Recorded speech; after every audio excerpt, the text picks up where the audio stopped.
Hello friends, तो कैसे हैं आप सभी लोग। तो कैसे चल रही है आपके एग्जाम्स की तैयारी। कमेंट्स में मुझे ज़रूर बताएं कि आप किस किस एग्जाम के लिए प्रिपेयर करें। तो चलिए आज मैं आ गई हूँ एक नई अपडेट के साथ। तो शुरू करते हैं।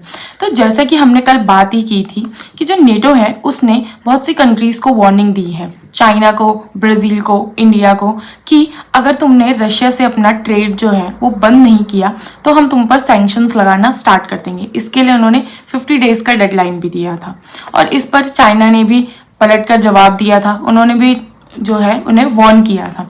उसी पर इंडिया ने भी जवाब दिया था अपना कि हम तुमसे डरने वाले नहीं हैं, अपने जो ये डबल स्टैंडर्ड्स हैं तुम इनको अपने पास ही रखो। तो अब इसके ऊपर बात हो रही थी कि जो RIC है वो दोबारा से स्टार्ट होगा। RIC यानी कि रशिया इंडिया चाइना कोलैबोरेशन, ये दोबारा से स्टार्ट हो सकता है।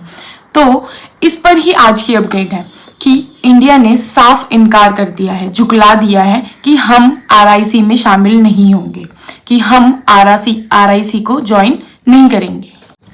अब अगर हम देखें तो जो वेस्ट की दुश्मनी है वो देखा जाए तो किससे है, रशिया से और चाइना से। इंडिया का तो इसमें कुछ बीच में पड़ने का मतलब ही नहीं बनता है, क्योंकि इंडिया से वेस्ट की कोई ऐसी खास दुश्मनी है नहीं। तो इस पर जो चाइना का विदेश मंत्रालय है उसने पोस्ट किया था, जो आपने आर्टिकल पढ़ा भी होगा, उसमें ये कहा गया था कि दोबारा से RIC को शुरू होना चाहिए, इस ट्रायो को दोबारा से खड़ा होना चाहिए। और वो भी किन रीजंस की वजह से, कि सिक्योरिटी पर्पस के लिए और जो यहाँ पे ग्लोबल पीस है उसकी वजह से, प्रोग्रेस की वजह से, मतलब उन्होंने ये सब रीजंस दिए थे कि दोबारा से RIC को एक साथ इकट्ठा होना चाहिए। अब आप देखेंगे कि अगर इतनी बड़ी बात होगी तो वेस्ट जो है वो बोलेगा ही, ट्रम्प जो है उनके कान तो खड़े होंगे ही होंगे। तो इससे क्या होगा कि जो डील है, जो ट्रेड डील है वो अटक जाएगी। और अगर ट्रेड डील अटकती है तो इससे सबसे ज़्यादा जो फायदा होगा वो है चाइना को इससे सबसे ज़्यादा फायदा होगा। तो इस पर इंडिया ने बहुत ही स्मार्टली, मतलब एक स्मार्ट मूव लिया है और उन्होंने ये चीज़ बहुत ही ज़्यादा स्मार्टली बोली है कि अभी तो हम RIC ज्वाइन नहीं करेंगे, कर सकते हैं अगर बाद में ऐसी कोई भी ज़रूरत महसूस होती है तो आप देखेंगे उन्होंने पूरी तरह से एक तरह से झुकला दिया है, लेकिन इन अ स्मार्ट वे, कि हम दोनों तरफ से वो कर सके। अब ये जो है US को एक क्लियर मैसेज है कि हमें तो RIC से सामने से ऑफर आ रहा है लेकिन हमने RIC ज्वाइन नहीं की। अगर आप ट्रेड डील में, बार्गेनिंग में कुछ भी वो नहीं करते हैं, नेगोशिएशंस नहीं करते हैं, तो हम फिर मजबूर हो जाएंगे कि हम RIC ज्वाइन करें। तो एक तरह से उन्होंने US को डरा भी दिया है और ये बता भी दिया है कि हम तुम्हारे साथ हैं। अब जो ट्रेड डील US कह रहा है कि बहुत जल्दी जो है क्लोज होने वाली है, बहुत जल्दी फाइनलाइज होने वाली है, तो इसमें चाइना ने क्या किया है कि चाइना ने अनजाने में ही सही, लेकिन जो इंडिया की बार्गेनिंग पोजीशन थी इस डील में उसको बहुत मजबूत कर दिया है।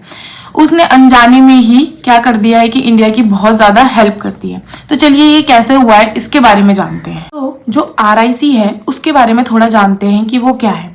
तो जो RIC है वो क्या है, एक ग्रुपिंग है। ग्रुपिंग किसके, इनफॉर्मल अलायंस है, मतलब ये एक इनफॉर्मल अलायंस है कुछ कंट्रीज की, कुछ भी क्या, वैसे 3 कंट्रीज की है, जिसमें कि रशिया, इंडिया और चाइना है। और ये ग्रुपिंग जो है ये 2000s की बात चल रही है, 2000 की। तो अगर इनकी फॉर्मल मीटिंग के बारे में अगर हम जाने तो इनकी फॉर्मल मीटिंग जो हुई थी वो 2002 में हुई थी, पहली फॉर्मल मीटिंग, जहाँ पे कि फॉरेन मिनिस्टर सारे बैठ के उन्होंने इस बारे में मीटिंग की थी। तो जो मैं आपको ये बात बता रही हूँ ये ब्रिक्स होने से बहुत पहले की बात है, ये मतलब बहुत टाइम पहले की। और ये जो RIC बनाई गई थी ये इसलिए बनाई गई थी क्योंकि जो वेस्टर्न लेड वर्ल्ड जो है उसको काउंटरवेट करने के लिए ये चीज़ बनाई गई थी।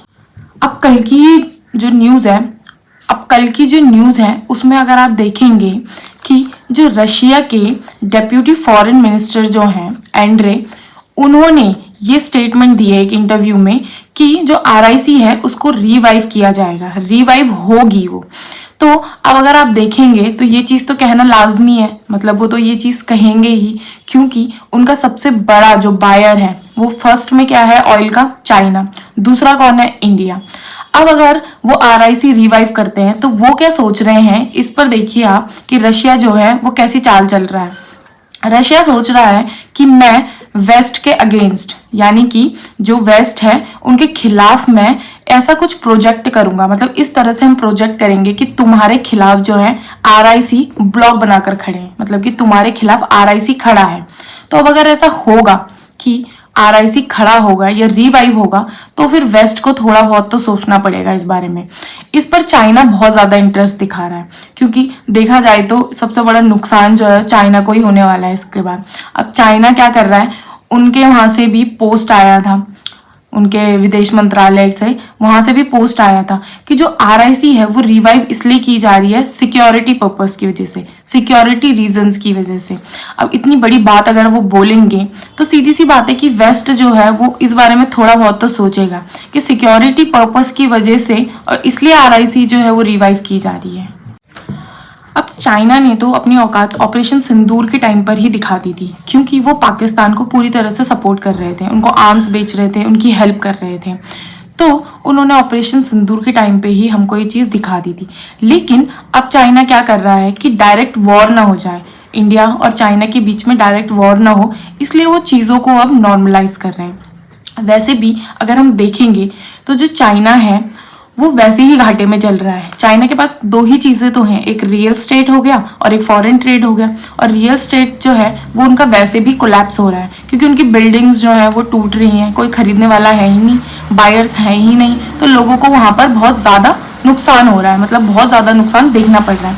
और रही बात उनके फॉरेन ट्रेड की, तो अगर इंडिया यूएस के साथ में कोई भी डील साइन करता है तो इससे चाइना का बहुत बड़ा नुकसान है, क्योंकि जो चाइना का पूरा मैन्युफैक्चरिंग जो डिपार्टमेंट है, मैन्युफैक्चरिंग जो है वो पूरा का पूरा मार्केट जो है वो इंडिया ओवरटेक कर लेगा। तो जो चीज़ें चाइना यूएस को बनाकर भेजता था अब वो इंडिया बनाकर भेजेगा। और जैसे कि एक बार हो भी चुका है, अब अगर आप देखेंगे तो एप्पल की ही बात ले लीजिए कि पहले एप्पल चाइना बना के भेजता था, लेकिन अब वही एप्पल जो है वो इंडिया में बन रहा है। तो इससे देखा जाए तो चाइना को बहुत बड़ा नुकसान होगा। और अगर आप एक और चीज़ देखेंगे तो जो मैन्युफैक्चरिंग प्राइजेस हैं वो इंडिया के चीपेस्ट हैं, चाइना के अगर हम मुकाबले देखें तो इंडिया के बहुत ज़्यादा चीपेस्ट हैं। तो क्यों यूएस जो है हमारे साथ डील नहीं करेगा। और अगर हमारे साथ डील करेगा तो सीधी सी बात है कि चाइना का बहुत बड़ा नुकसान होने वाला है। इसीलिए जो चाइना है वो बार बार ट्रायो की सिक्योरिटी की बात कर रहा है कि जो ट्रायो है, जो आरआईसी है, वो इसलिए रिवाइव की जा रही है कि रीजन की सिक्योरिटी को लेकर, सिक्योरिटी रीजंस की वजह से बार बार ये बात बोली जा रही है, क्योंकि उनको पता है कि अगर जो इंडिया है वो आरआईसी के साथ ग्रुपिंग कर लेगा, मतलब आरआईसी में जुड़ जाएगा, तो यूएस जो है जो डील फाइनलाइज होने वाली है उनके साथ वो डील नहीं करेगा। यूएस तो सीधा बोलेगा ना कि जब आप आरआईसी में जा रहे हो तो हम आपके साथ डील क्यों साइन करें। तो ये चीज़ चाइना को पूरी तरह से अच्छे से पता है। तो जो ये चाइना है जो ये ट्रिक खेल रहा था, इंडिया ने बहुत ही ज़्यादा स्मार्टली, मतलब बहुत ज़्यादा स्मार्टली तरीके से उसको पूरी तरह से पलट दिया है। इस चीज़ को उन्होंने कैसे पलटा है, जो रंजीत जायसवाल जी हैं उन्होंने इंटरव्यू में कहा है कि ऐसा कुछ भी नहीं है, ये सिक्योरिटी ग्रुपिंग नहीं है। उन्होंने पूरी तरह से इनकार कर दिया है कि ये सिक्योरिटी ग्रुपिंग नहीं है। यहाँ पर तो सिर्फ लोग आएंगे, थोड़ा ग्लोबल इश्यूज के बारे में बात करेंगे, रीजनल इश्यूज के बारे में बात करेंगे, उनके बारे में चर्चा होगी। उन्होंने ये चीज़ कही है। और ये चीज़ जो है कि ये बातें चल रही है कि आरआईसी जो है वो रिवाइव होगी, कब होगी, तो कब होगी इस पर उनका कहना है कि अभी ऐसा कुछ नहीं है, अभी हम ऐसी कोई भी कमिटमेंट नहीं करते हैं। और अगर कब होगी की बात है तो देखेंगे, अभी तीनों देश जो है वो किसी एक चीज पर आके तो रुके, एक चीज पर कोई वर्कआउट तो हो, तभी तो ऐसा कुछ होगा। तो अभी ऐसा कुछ भी नहीं है, आने वाले टाइम में हम देखेंगे। तो यहाँ पर आप देखेंगे कि जो इंडिया है उसने बहुत स्मार्टली काम किया है। उन्होंने यूएस को ये मैसेज भी दिया है कि हमें सामने से आरआईसी ऑफर हो रही थी लेकिन हम उसमें नहीं शामिल हुए। और ये भी दिखाया है उन्होंने कि अगर वो अपनी ट्रेड डील में थोड़ी सी बार्गेनिंग नहीं करेंगे तो फिर हम आरआईसी भी ज्वाइन कर सकते हैं। तो यहाँ पे इंडिया ने अपना दिमाग लगाया है बहुत अच्छे तरीके से। तो आप देखेंगे कि इस तरह से जो जियोपॉलिटिक्स है वो खेली जाती है कि जो सामने वाला जो चाल चल रहा है उसे कैसे मात देनी है, और इसी तरह से ये सब चीज़ें होती हैं। तो चलिए आज के लिए इतना ही। अगर इससे रिलेटेड कोई भी नया अपडेट आता है तो मैं आपको मिलती हूँ नए अपडेट के साथ। आप अपने व्यूज़ मुझे कमेंट्स में ज़रूर बताएं।